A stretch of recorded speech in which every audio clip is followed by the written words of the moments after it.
Oke, sebentar lagi kita akan lihat Gua Bangkang yang ada di belakang kita tepatnya. Kita akan melihat apa saja sih yang ada di sana. Menurut informasi kita peroleh, cukup banyak yang unik dan menarik untuk kita kupas. Ikuti terus perjalanan saya.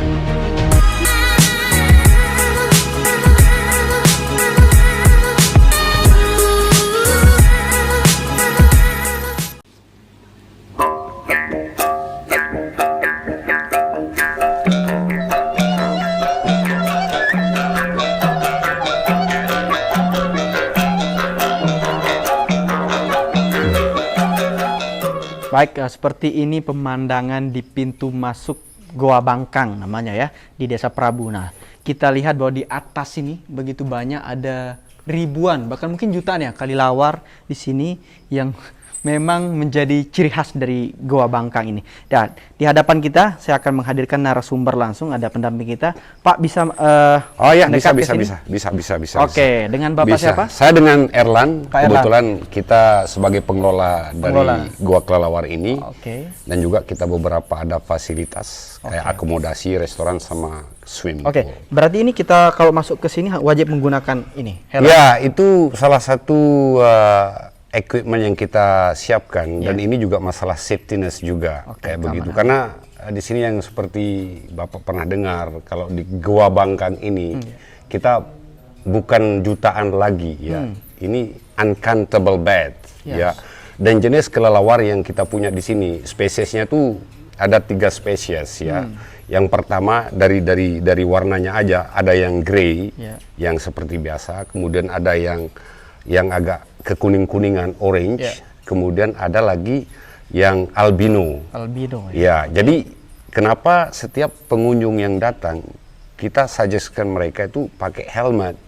Coba bayangkan sekarang kalau kita explore gua sebesar ini ya, terus dengan jutaan kelelawar di atas lantai dari kelelawar ini, ceilingnya itu, kalau mereka beol atau kotorannya itu kita bisa ketutup kita punya kepala sama kotoran kayak gitu. Kalau boleh diceritakan gambaran pada umumnya, ini sebenarnya gini, sebenarnya gua ini cukup besar, sangat besar. Kalau kita explore seluruh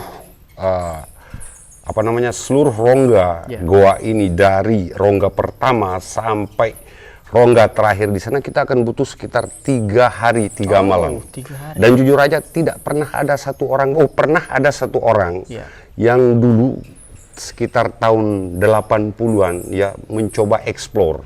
Dan itu tanpa sengaja juga. Tanpa sengaja orang itu, dia kebetulan berasal dari Desa Kute. Dan waktu itu saking penasarannya dengan gua ini, dia tanpa sadar terus mengeksplor. Nah, pada saat dia menyadari bahwa dia sudah berada di tengah perut bumi, dengan kata lain sudah sekian kilo dari mulut gua ini, dia tersesat seperti itu. Dia tersesat. Nah, terus setelah hari kedua, kita kan sangat khawatir sebagai orang lokal setempat, sebagai pengelola juga khawatir sekali. Makanya kita undang tim SAR, kemudian dari pihak kepolisian untuk mencari. Tetapi tidak ditemukan. Nah, pada hari ketiga dia sudah terdampar di kebetulan ada wilayah namanya wilayah Argoling. Nah, dari sanalah kita tahu kalau goa ini sebenarnya besar dan akhir dari goa ini ada di wilayah Argoling. Itu yang pertama. Terus yang kedua, saya sempat eksplor sampai kamar ke-8. Nah, di kamar ke-8 itu ada kayak persimpangan, pertigaan. Jadi kalau kita ambil sebelah kanan, itu kita akan terkonek sama ada salah satu gua juga yang dekat sini, namanya Gua Sumur kayak gitu. Baratnya ini ya. Ya, cuman untuk pengunjung yang datang, apakah itu domestik atau bule, ya itu kita suggest mereka untuk explore dari kamar pertama sampai kamar ke-4. Karena apa? Karena untuk melakukan caving atau explore semuanya itu kita butuh extra equipment.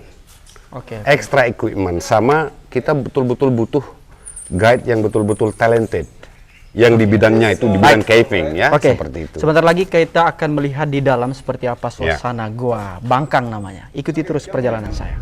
Silakan.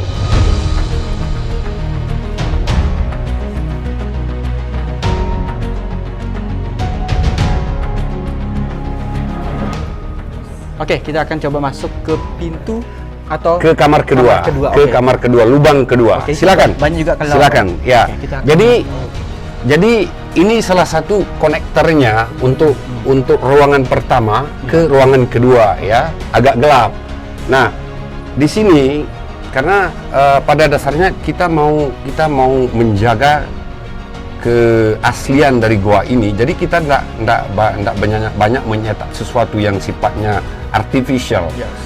Contohnya ya, untuk apa namanya stairnya aja kita pakai wooden stair kayu, ya. Kita nggak pakai konkret. Jalan masuk ya. Jalan masuknya nih, apa namanya, jembatannya ini pakai kayu, karena kita nggak mau nanti kalau kita taruh konkret, nanti terkesan di sini seperti modern, seperti dibuat-buat seperti itu. Oke, bisa sementara kita coba lalui? ya, silakan. Oke, kita akan coba lalui ya. Ya, Di sini. kita coba Oke, sebentar lagi kita akan ke ruangan ketiga. Oke, Nah, kita coba akan masuk ke ya. ruangan ketiga. Boleh, Pak? Nah, silakan. Nah, di ruangan ketiga ini juga lumayan besar dia. Oke. Nah, di ruangan ketiga ini kita pertama banyak kelebihan-kelebihan yang ada di ruangan ketiga ini. Pertama ya, untuk spot foto ya, kebanyakan lebih-lebih tamu domestik yang suka foto-fotoan, selfie ya. Mereka yang mereka cari di sini adalah cahaya yang masuk ya, yang dari sebelah barat ya, masuk lewat lubang yang ada di sebelah barat gua ini. Jadi cahaya begitu sekitar jam 2.30 sampai jam 3 cahaya masuk. Nah, nanti dari staf di sini akan membuat ya sejenis pengasapan sebagai efek dari biar efek pencahayaannya itu bagus. Nah, di sini tempatnya itu yang pertama. Terus yang kedua, di ruangan ini juga ada sebenarnya itu batu, itu stalaglit. Tapi masing-masing orang kan percaya sama ya, contohnya saudara-saudara kita yang beragama Hindu. Sekali 6 bulan mereka datang di sini untuk melakukan ritual. Ada, mereka sembayangan di sini. Ya, jadi ya maaf saja, sekalipun mereka beda keyakinan, beda agama, tapi karena mereka percaya dengan keyakinannya mereka, makanya kita biarkan. Ya jujur aja, yang namanya gua, kita tidak bisa mengklaim kan. Gua itu milik semua orang. Betul. Sekalipun posisi gua ini ada pada lahan kami, tapi tidak menutup kemungkinan orang siapapun yang mau datang silakan.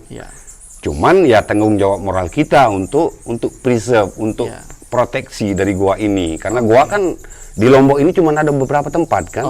Salah satunya yang ada di sini, jadi kita harus jaga kayak gitu ya. Pak, tadi ini pintu ketiga. Ini pintu ketiga. Ada jadi berapa banyak pintu di sini? sebenarnya yang pernah saya eksplor sampai kamar ke-8 ya. Cuman sekarang kita tidak berani sampai ke sana karena apa? Seperti yang saya bilang, kita butuh equipment.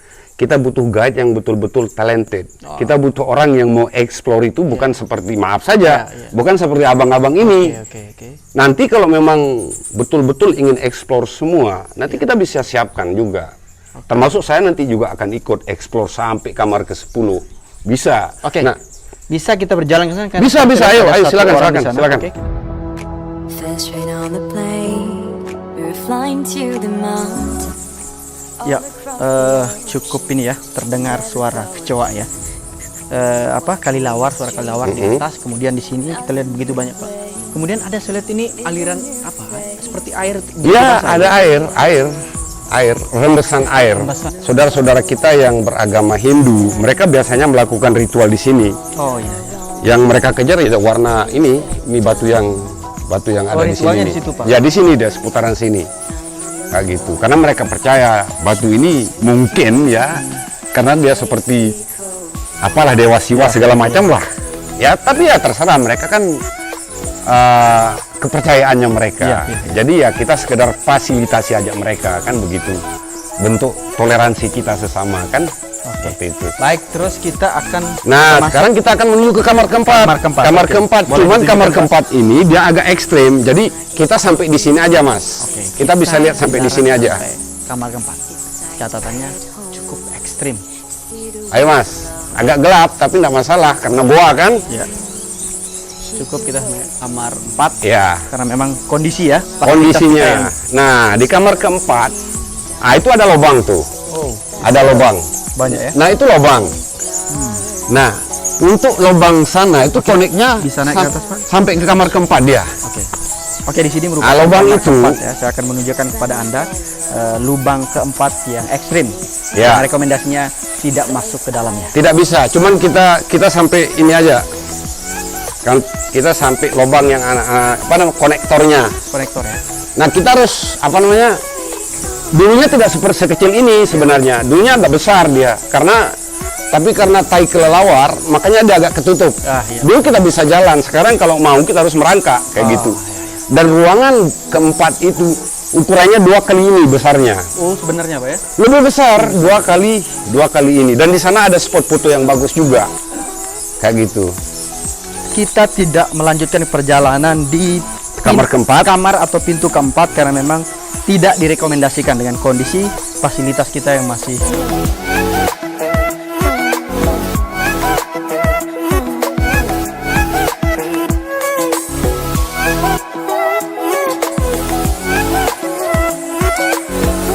Oke, itu dia tadi wawancara kita secara eksklusif di Goa Ngangkang yang ada di Desa Prabu Pujuk, Lombok Tengah. Sampai ketemu di edisi berikutnya. Saya Diki Wahyudi pamit undur diri. Wassalamualaikum warahmatullahi wabarakatuh.